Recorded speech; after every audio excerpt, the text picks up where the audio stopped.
Hello, dear friends. Today we will discuss the design of structural GTU exam papers. जो previous exam paper है उसमें कुछ basics example जो आप ये कर पाओगे तो टोटल में आज आपको 11 मार्क्स का जीटीयू का पेपर फॉर्मेट के हिसाब से मैं आपको करवाने जा रहा हूँ। आपको ये लेक्चर पूरे शिद्दत से पढ़ना है, तो उससे क्या होगा, आप 11 मार्क्स का डेफिनेटली आप आज एक्सप्लेन कर पाओगे और आपको कुछ नया सीखने मिलेगा।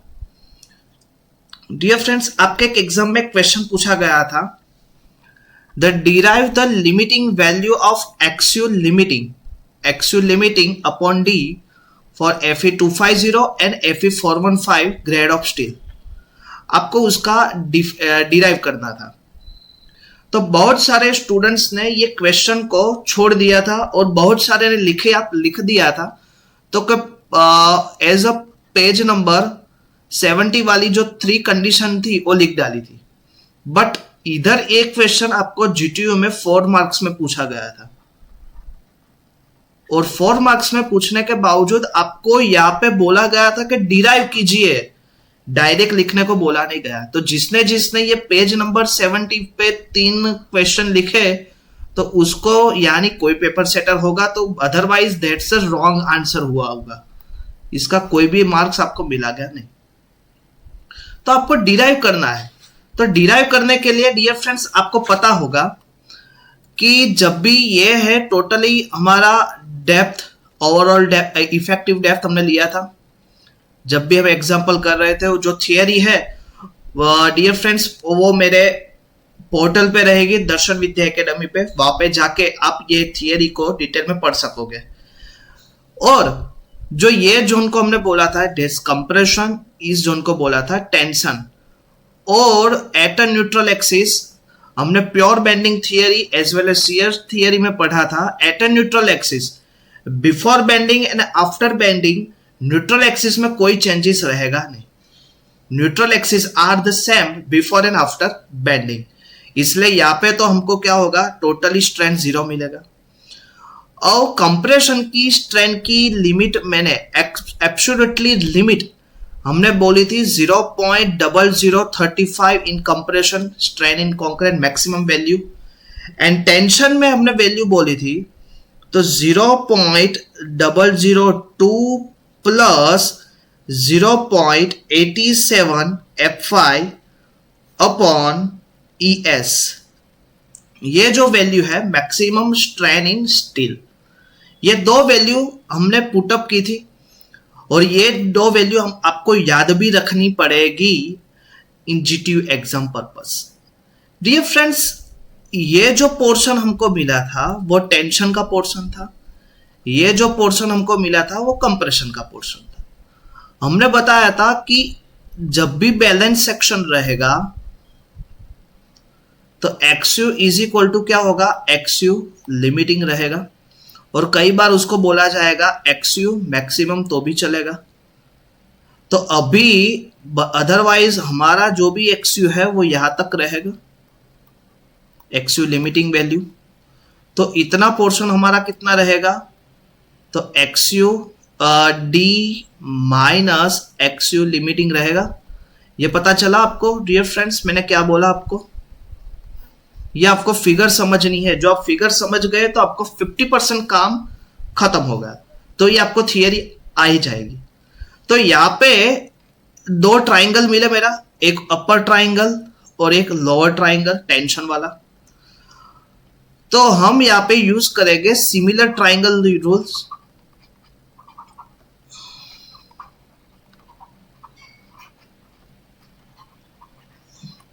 तो अपर ट्राइंगल वाला जो था उसमें क्या होगा, तो 0.0035 डिवाइडेड बाय क्या होगा, XU लिमिटिंग। और जो लोअर ट्राइंगल वाला पार्ट था तो उसमें 0.002 plus 87 F5 upon ES divided by totally क्या है, D minus D minus XU limiting. ये स्टेप में डियर फ्रेंड्स आपको पता चला। तो मैंने ये स्टेप क्या लिया कि सिमिलर ट्राइंगल रूल, प्रमेय नंबर 1 जो आपने स्टैंडर्ड टेंस में पढ़ा था, तो वो मैंने यूज किया। तो 0.035 डिवाइड एक्चुअल लिमिटिंग और 0.02 plus 87 F5 upon ES D minus actual limiting. अभी डियर फ्रेंड्स मैं कर सकता हूं कि ये वाला जो स्टेप है उसको मैं यहां पे ले जाऊं और उसको 0.035 को डिटरमिन में ला सकता हूं। हाँ, तो मैं D minus actual limiting divided by actual limiting की जो वैल्यू रहेगी 0.002 plus 87 F5 divided by modulus of elasticity of steel कितना रहेगा 2 into 10 to power 5। Clear, newton upon mm square. तो मैं यहाँ पे पुटअप कर सकूं 2 into 10⁵ newton upon mm square divided by 0.0035। Okay, अभी डियर फ्रेंड्स जो भी काम है यहाँ पे करना है, D अपॉन एक्चुअल लिमिटिंग मैं लिख सकता हूं minus actual limiting upon actual limiting उड़ जाए तो यहाँ पे आंसर रहेगा 1। और इसका सॉल्यूशन आपको करना पड़ेगा, तो कुछ ना कुछ उसका सॉल्यूशन आपको मिलेगा। तो मैं आपको सॉल्यूशन मैंने करके रखा हुआ है, तो उसका मैं आपको सॉल्यूशन दूंगा। लमसम सॉल्यूशन रहेगा, कुछ चेंजेस हो सकते हैं डियर फ्रेंड्स, जस्ट मिनट्स। तो रहेगा 0. उसका जो सॉल्यूशन हमको मिलेगा, तो वो जो सॉल्यूशन है वो आपको यहाँ पे लिखना है। F5 अभी आपको लिखना नहीं है। और जो ये 1 रहे तो 0.002 plus 0.87 F5 upon 2 into 10⁵ divided by 0.0035। अभी ये डियर फ्रेंड से -1 है, उसको मैं सामने ले जाता हूं तो +1 हो जाएगा। तो मैं यहां से उसको निकाल के किस तरह आया था वो आपको पता है, तो उसको यहां पे निकाल के +1 के तौर पे ले सकता हूं। और अभी आपको ये जो पूरा वाक्य मिलेगा, ये टोटली वाक्य आपको जो भी मिलेगा उसको हम बोलेंगे K इज अ कांस्टेंट और D D is equal to D upon actual limiting, तो उसको रिवर्स डायरेक्शन करना पड़ेगा। तो अभी आपको क्या करना है, फर्स्ट ऑफ ऑल F5 तो आपके GTU के एग्जाम में दी हुई है FE250, तो F5 मेरे को क्या मिलेगा 250 न्यूटन पर mm स्क्वायर। और बाकी की कोई भी वैल्यू की हमको यहाँ पे जरूरत रहेगी नहीं। पर एक बात डियर फ्रेंड्स ध्यान रखना है, इसका जो भी वैल्यू आएगा उसको आपको क्या करना है, इनवर्स करना है। क्या करना है, इनवर्स करना है। तो टोटल आंसर 250 के लिए आएगा और एक्चुअल लिमिटिंग अपॉन D की वैल्यू 0.53। क्लियर, तो वो जो वैल्यू थी उसको आपको फाइंड करना था। That's is 2-3 steps are most important, और उसके ही आपको GTU ने 4 मार्क्स दिए हैं। क्लियर, तो ये जो स्टेप है डियर फ्रेंड्स आप लिखिए, साथ में नोट्स और नोट्स पेन लेके बैठे होगे, तो आपको एक एक स्टेप लिख के ये पूरी थियरी को समझना है। क्लियर, और मैथमेटिकल स्टेप में कोई दिक्कत आ रही है तो आप मुझे यहाँ पे कमेंट्स करके बता सकोगे, तो मैं क्या है दूसरी एक नोट्स में आपके कमेंट सेक्शन में नीचे रख दूंगा, तो वो आपको डिटेल में पता चले कि किस तरह स्टेप आगे करना है। पर मेरे को ये जो क्वेश्चन है आपको एक्सप्लेन करना था, तो एक्सप्लेनेशन करने के लिए ये बात इनफ है कि आपको पता चले कि ये थियरी किस तरह बनाई थी और कैसे विमर्श के साथ ये आपको GTU में पूछी थी। तो आपको मुझे लगता है ये क्वेश्चन आपका डाउट सॉल्व हो गया होगा, बिकॉज ये is a most important theory in GTU exam. Next question आपको पूछा गया था इज अ GTU में, the reinforce beam 230 mm width and 450 mm effective depth आपको स्टडी करना है। Dear friends, first of all जब भी आप डिजाइन ऑफ स्ट्रक्चर का पेपर पढ़ रहे हो तो एक एक सेंटेंस को डेप्थ में जाके पढ़ना पड़ेगा। इसलिए आपको क्या है, जब भी अभी आप इनिशियलाइजेशन एग्जाम पेपर नई एग्जाम नई है तो उसके पहले आप रीड करना सीखिए कि वो डेटा में हमको दिया क्या गया है। तो फर्स्ट ऑफ ऑल क्या है, बीम 230 mm दिया है, width 450 mm effective depth, reinforcement हमको दिया है 4 बार 20 mm diameter in tension side, clear. और मटेरियल यूज्ड बोला गया है M20 grade of concrete, Fe415 steel. State the types of section and calculate moment of resistance of the section. तो ultimately ये जो एग्जांपल हुआ, किस तरह एग्जांपल हुआ, एनालिसिस का हुआ, एनालिसिस एग्जांपल हुआ। और डियर फ्रेंड्स, ये आपको जीटी में पूछा गया है 7 मार्क्स का। तो वेरी इजी एग्जांपल है, कुछ हमको नया करने की जरूरत नहीं है। तो मैं यहाँ पे, आप राइट साइड पे देख सकते हो, मैं यहाँ पे एक बीम का व्यू ड्रॉ कर रहा हूं। तो बीम कितना दिया है 230 mm, और हमको ओवरऑल डेप्थ नहीं है पर इफेक्टिव डेप्थ हमको कितनी दी हुई है डियर फ्रेंड्स, 450 mm। अदरवाइज हमको 4 बार्स भी दिए हुए हैं, यहां पे आप देखिए 4 बार्स, 1 2 3 4 बार्स। तो AST हमारा हुआ 4 नॉस 20 mm डायमीटर बार।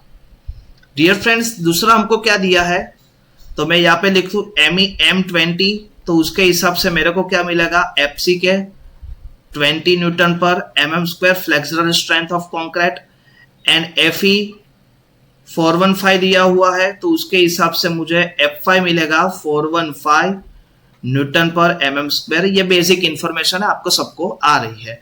तो ये जो हुआ था हमको गिवन डेटा में मिला, मैंने इसलिए साइड में लिखा है, तो मेरे नीचे वीडियो के हिसाब से कुछ कट पेस्ट ना हो, तो हमको पूरा एक ब्लैंक स्पेस मिले, इसलिए मैंने वहां पे वो लिखा हुआ है।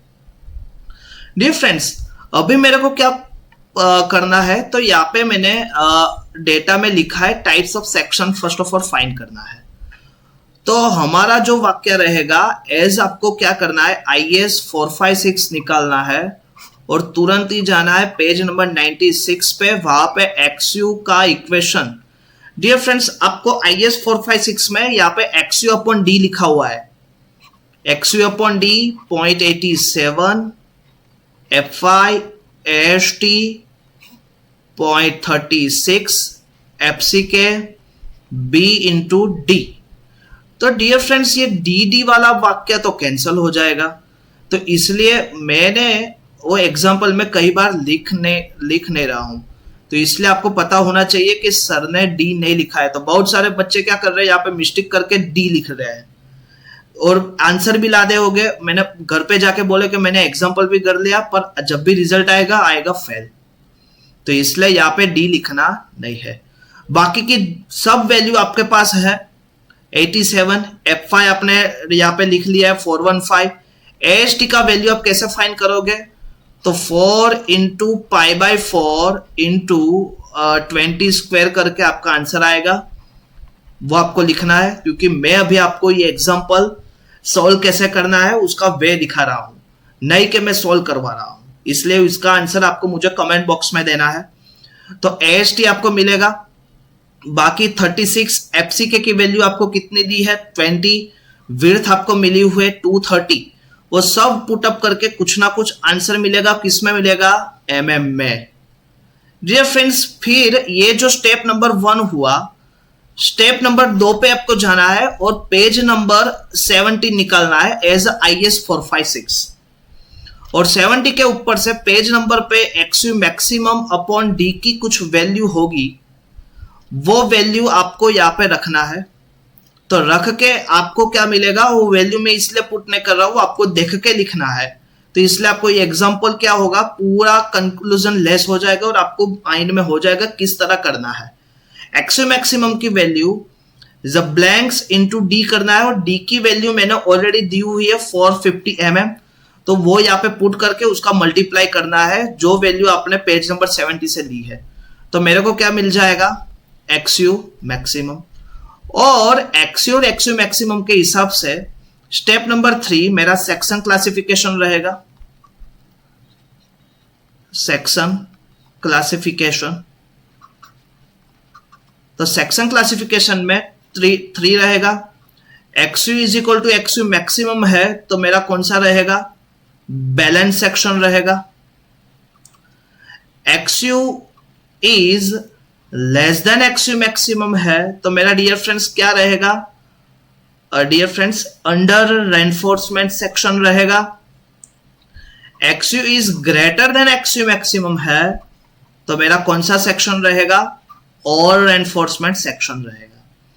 तो ये इसके हिसाब से, ये दो वैल्यू के हिसाब से, ये एक वैल्यू और ये दूसरी वैल्यू के हिसाब से मुझे पता चलेगा सेक्शन क्या है। तो ये आपका काम हो गया, टाइप्स ऑफ सेक्शन आपने ढूंढ लिया।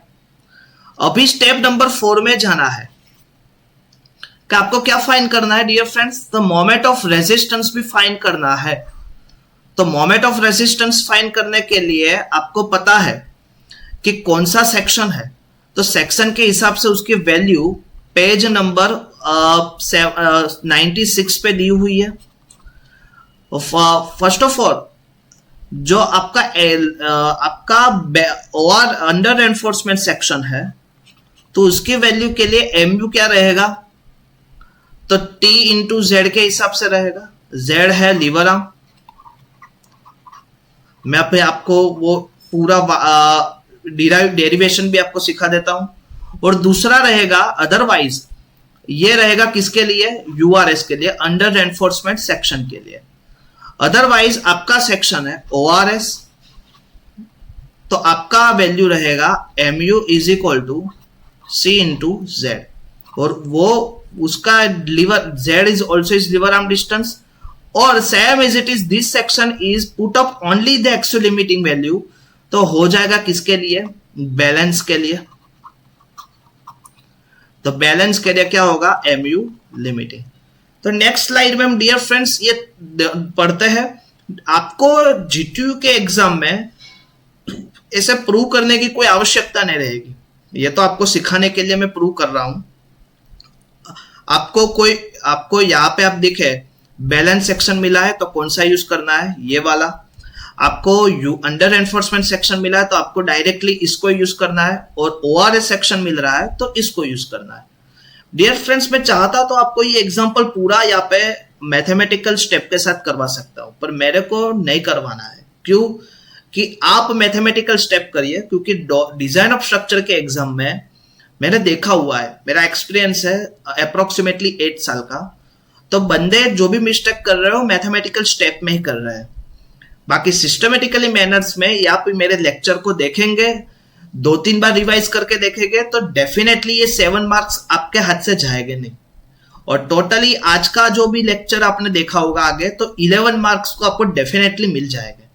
डियर फ्रेंड्स में 3 ये जो बात है, यूआरएस वाला जो मैंने पोर्शन अभी लिया है, यूआरएस अंडर एनफोर्समेंट सेक्शन में मेरे को बताया, तो उसमें आपको एमयू फाइंड करना है। तो मैंने बोला कि टी इंटू जेड करना पड़ेगा, और टी की वैल्यू आपको पता है 87 F5 AST, और जेड की वैल्यू लीवर आर्म डिस्टेंस की D माइनस 0.42 इंटू एक्सयू आपको बखूबी पता है। Dear friends 0.87 F5 AST D minus 0.42, अभी एक्सयू की वैल्यू टोटल जो है हमारे एज पर पेज नंबर 96 पे यहाँ पे पुट कर रहा हूं। 0.87 F5 AST 0.36 FCK B। Clear? तो ये वो जो वैल्यू मैंने यहाँ पे पुट अप की, अभी अब देखोगे इसका, अब सॉल्यूशन निकालोगे, आंसर अप्रोक्सीमेटली 1 आएगा, 1.0 समथिंग आएगा, पर आपको लेना है 1। तो 87 F5 AST में D यहां से कॉमन निकालूंगा तो कितना रहेगा डियर फ्रेंड्स अंदर? 1 माइनस, या तो आंसर पूरा 1 आ गया, तो आंसर क्या रहेगा? F5 AST FCK B into D। ये आंसर रहेगा कौन सा? MU कौन से सेक्शन के लिए रहेगा dear friends? Under enforcement section. आपको ऐसा लग रहा है कि सर हमको ये इक्वेशन याद रखना पड़ेगा? नहीं, ये इक्वेशन आपको डेफिनेटली दिया गया है IS 456 इक्वेशन नंबर 2 में। जो न्यूट्रल एक्सिस का इक्वेशन है उसके जस्ट नीचे आपको ये इक्वेशन दिया है, इसलिए आपको माइंड का यूज करने की कोई आवश्यकता नहीं है, पर आपको पता रहना चाहिए कि ये इक्वेशन हमको प्रूव कैसे हुआ। क्लियर? अभी Fi की वैल्यू आपको मिली थी, AST की वैल्यू मिली थी, डेप्थ इफेक्टिव डेप्थ आपको मिला है, Fi मिला है, AST वैल्यू मिली, FC के B एंड D सब मिला है, तो हमको MU मिल जाएगा। तो इसको हम बोलेंगे moment of resistance in under enforcement section. ये तो वही URS की बात, मैंने तो अभी बता नहीं है सेक्शन क्या है, वो आपको डिफाइन करना है। तो URS है तो ये इक्वेशन यूज करो। अदरवाइज आपका सेक्शन है ORS और एनफोर्समेंट सेक्शन और बैलेंस सेक्शन, तो क्या करना है? तो आपको रहेगा MU is equal to C into Z। समझना है? बट डियर फ्रेंड्स, आपको ये पूरे डेप्थ में समझोगे तो ये 7 मार्क्स कोई भी अपने हाथ से नहीं ले पाएगा। तो C की वैल्यू क्या है?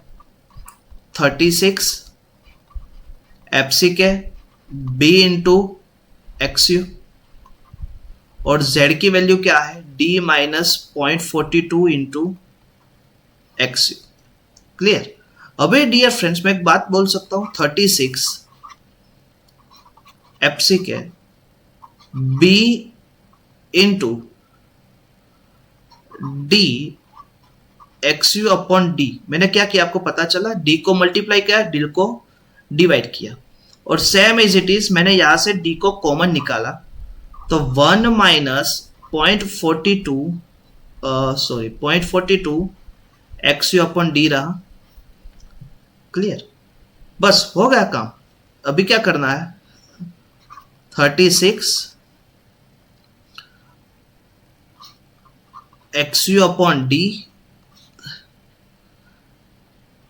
1 माइनस 0.42, इसको मैंने ले लिया XU अपॉन D, और FC के BD स्क्वायर। यह आपको जो भी मिला वो कांस्टेंट टर्म मिला, तो उसके ये जो MU हमको मिलेगा वो मिलेगा ओवर रेनफोर्समेंट सेक्शन, तो उसमें आपको XU की वैल्यू डालनी है। पर बैलेंस सेक्शन है, तो बैलेंस सेक्शन में XU कितना होगा? XU is equal to XU limiting is equal to XU maximum. मैंने अभी फर्स्ट थियरी में पढ़ा हमने डियर फ्रेंड्स। तो वो जो XU की वैल्यू है 36 XU maximum upon D 1 minus 0.42 XU maximum upon D FC के BD स्क्वायर हो सकता है।